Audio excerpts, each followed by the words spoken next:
Hello dear friends, how are you there? I am Rajiv and you are watching Tech to Solution by Rajiv sir. So today we are going to discuss the appreciation of all poems of our 10th standard English textbook. पहा आपल्याला एकूण 7 poems आहेत. 7 पोएमपैकी प्रत्येक पोएमचं आपण appreciation एकाच व्हिडिओमध्ये cover करणार आहे. पहा 5 मार्काला ॲप्रिशिएशन असणार आहे. त्यामध्ये काही पॉईंट्स आहेत. टायटल आहे, पोएट आहे, दोन्ही अर्ध्या मार्काला असणार आहे. ठीक आहे, दोन्ही मिळून 1 मार्क या ठिकाणी फिक्स झाला आपल्याला.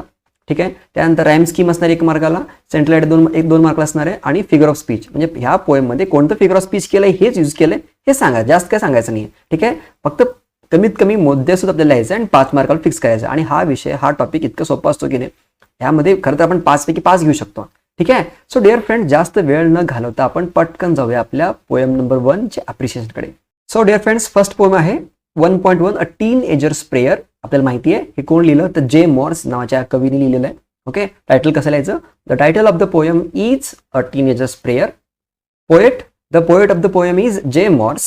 ठीक आहे, आणि पुढे काय, हे झालं दोन्ही आपल्याला अर्ध्या मार्काला, म्हणजे एकूण इथं आपल्याला 1 मार्क फिक्स झाला. पण ठीक आहे, next the theme central idea काय आहे?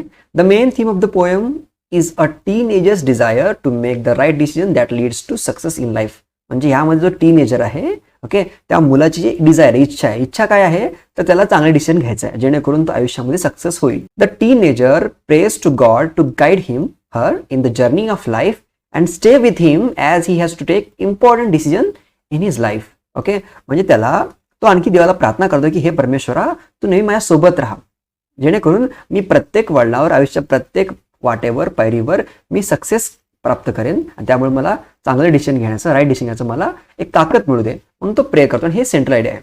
मग राईम स्कीम काय आहे यामध्ये? ABCB. आणि फिगर ऑफ स्पीच काय काय यूज केलं आहे? ॲपॉस्ट्रॉफ, एलिट्रेशन, इन्व्हर्जन, मेटाफर. पहा या ठिकाणी पहा बरेचसे मुलं कन्फ्युज होतात. समजा या ठिकाणी लिहायचं कसं?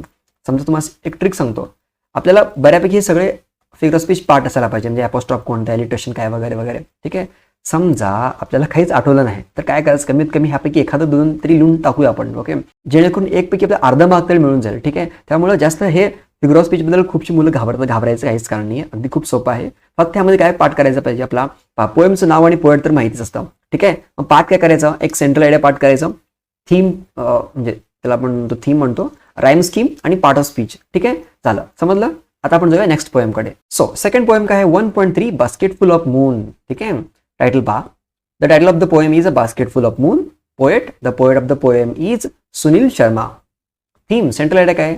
The central theme of the poem is a child's desire to light up his village road using seeds of moonlight. Seeds म्हणजे बिया, बी म्हणतो ना.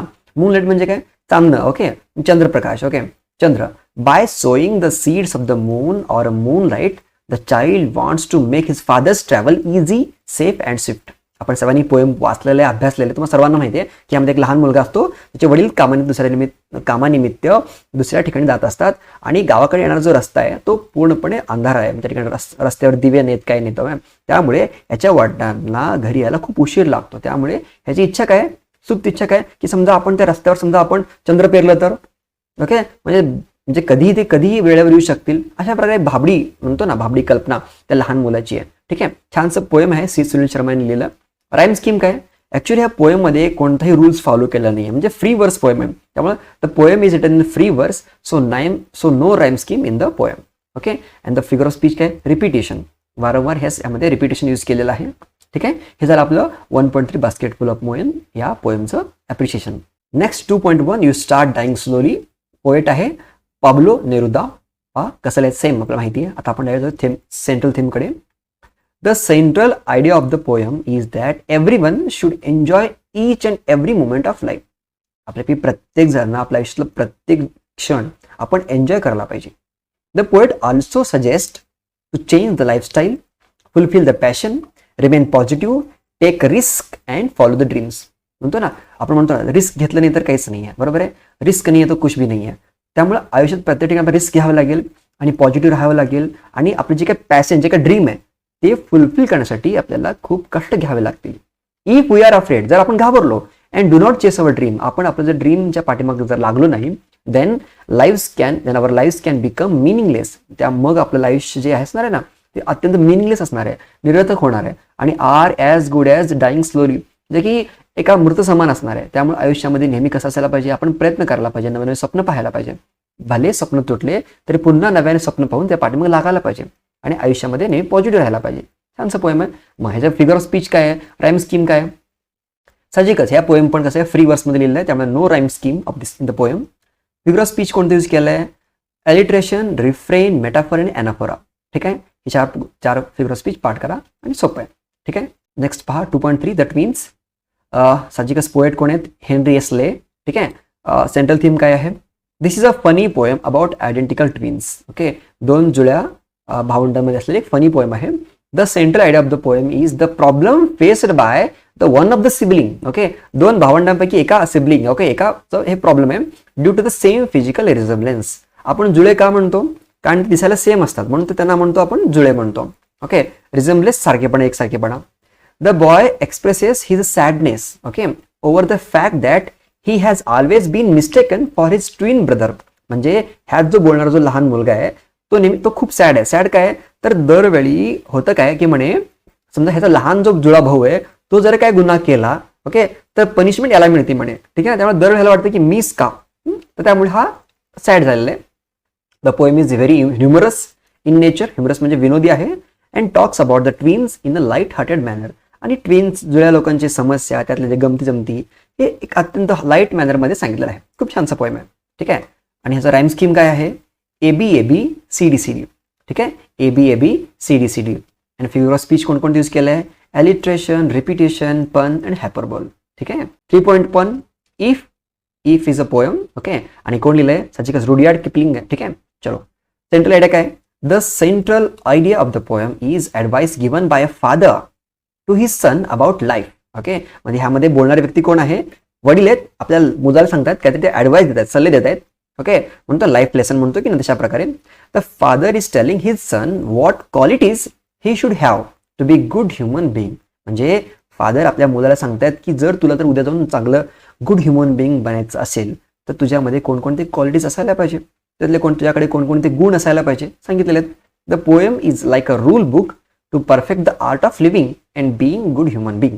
म्हणजे काय, रूल बुक सारखे, तू हे करायला पाहिजे, हे करायला पाहिजे, जर तू हे केलंस तर तू पुढे जाशील, नाही तर माघार असेल, असे एक जे म्हणतो ना रूल बुक, अशा प्रकारे ह्या पोएममध्ये हेच सेंट्रल थीम आहे. नेक्स्ट काय पहा, मग राईम स्कीम काय आहे. The rhyme scheme of the first stanza is AAAA. बरोबर आहे, पहिल्या कडव्याचं जे राईम स्कीम काय आहे AAA आहे. नंतर बाकी जे 5 कडवे आहेत, okay, all other 5 stanzas have ABAB rhyme scheme. एवढं मात्र लक्षात ठेवायला पाहिजे आपल्याला, AAAA. ठीक आहे. फिगर ऑफ स्पीच काय आहे, एलिट्रेशन, अँटिथेसिस, हायपरबोल, मेटाफर. ठीक आहे, समजते. नेक्स्ट पहा 3.3 stopping by woods on a snowing evening. आणि हे कोण लिहिले, रॉबर्ट फ्रॉस्ट यांची खूप छानशी पोएम. ओके, यामध्ये पहा सेंट्रल आयडिया काय, the central idea of the poem is to narrate a little incident that happened in a snowy evening. Snowy म्हणजे बर्फाळ. ओके, बर्फ पडणार, हिमवर्ष होते त्या टायमाचा हा एका इव्हनिंगच्या टायमाचा असलेले इन्सिडेंट आहे. The poet travelled through the beautiful woods. आता वुड्स म्हणजे ते लाकडं नाही बरं का, वुड्स म्हणजे शब्दशः अर्थ घ्यायचा नाही, इथं अर्थ होतो जंगल, एक म्हणतो की एक राई जंगल वगैरे ना, वने. And wanted to stay and enjoy the view although his mind urged him to carry on his journey. म्हणजे पहा, बऱ्याचदा आपण आपल्या स्वप्न होते, पहा आपण कुठेतरी प्रवासात चाललेलो असतो, वाटेमध्ये एका ठिकाणी आपल्याला इतकं छान दृश्य त्या ठिकाणी दिसतं, आपल्याला वाटतं की आपण इथंच थांबावं, इथंच थांबून हे सगळं दृश्य पाहावं, मन भरून ते सगळं आपण दृश्य आपल्या डोळ्यामध्ये भरून घ्यावं. पण आपल्याला त्याची घाई असते, त्यामुळे आपल्याला मनावर दगड ठेवून आपलं पुढे जावं लागतं. अशा प्रकारे सेम कंडिशन या ठिकाणी रॉबर्ट फ्रॉस्ट झालेलं आहे. बरोबर आहे, त्यामुळे हे छानसं पोएम आहे. ओके, आणि ह्याचं राईम स्कीम काय आहे, the rhyme scheme of the first 3 stanza is AABA. The last stanza have AAAA rhyme scheme. बरोबर आहे, म्हणजे एकूण 4 कडव्यापैकी पहिले 3 कडव्यांचा राईम स्कीम काय आहे AABA, आणि शेवटचं कडव्या मात्र याचं राईम स्कीम आहे AAAA. ठीक आहे. द फिगर ऑफ स्पीच कोणते यूज केलं आहे, एलिट्रेशन, इफेमिझम, इन्व्हर्जन, हायपरबोल, मेटाफर आणि repetition. 4.1 the world is mine. अख्खं विश्वची माझे घर म्हणतो तशा प्रकारे. ओके, आणि पोएट कोण आहे, जॉय लोवलेट क्रॉफर्ड.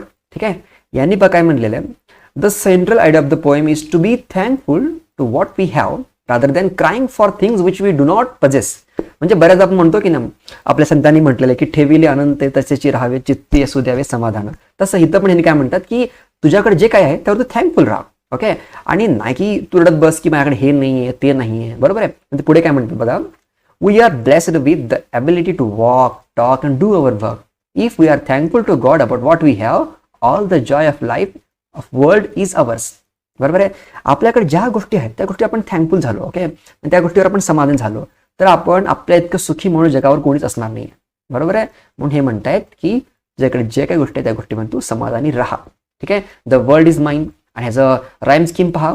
हे दोन प्रकार लिहितात. एक तर पहा राईम स्कीम पहा, प्रत्येक स्टांचा राईम स्कीम वेगवेगळा आहे. ओके, आपण असं पण लिहू शकतो stanza 1 AABCC, stanza 2 ABBCCDD, stanza 3 AABBCC, stanza 4 AAABB.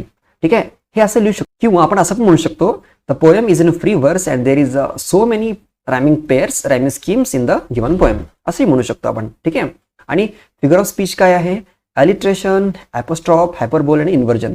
So dear friends, हे होते आपले 4.1. पहा, आपल्याला माहिती आहे 4.3 पण आहे, पण आपल्या त्या सिलेबसमध्ये नाही आहे. ओके, ओ कॅप्टन माय कॅप्टन वॉल्ट व्हिटमॅनने लिहिलेलं, बट आपण 4.1 पण कव्हर केलेलं आहे. इतकं 7 पोएम आहेत. 5 मार्काला आपल्याला पोएम आणि पोएट तर पाठ असतातच, फक्त सेंट्रल आयडिया पाठ करावं लागेल आणि काही ठिकाणी रायमिंग स्कीम पाठ करावं लागेल. आणि फिगर ऑफ स्पीच जर आपण काहीतरी लिहिलं तरी पण 1 मार्क मिळणारच आहे. त्यामुळे ठीक आहे. सो डिअर फ्रेंड्स, घाबरायचं नाही, अत्यंत मस्तपैकी आपण हे पोएमचं आपण ॲप्रिशिएशन लिहिणार आहोत. सो ठीक आहे. जर तुम्हाला काही शंका असतील तर ह्यामध्ये, तर तुम्ही अवश्य माझ्या कमेंट सेक्शनमध्ये विचारा. ठीक आहे. Stay studying, stay happy.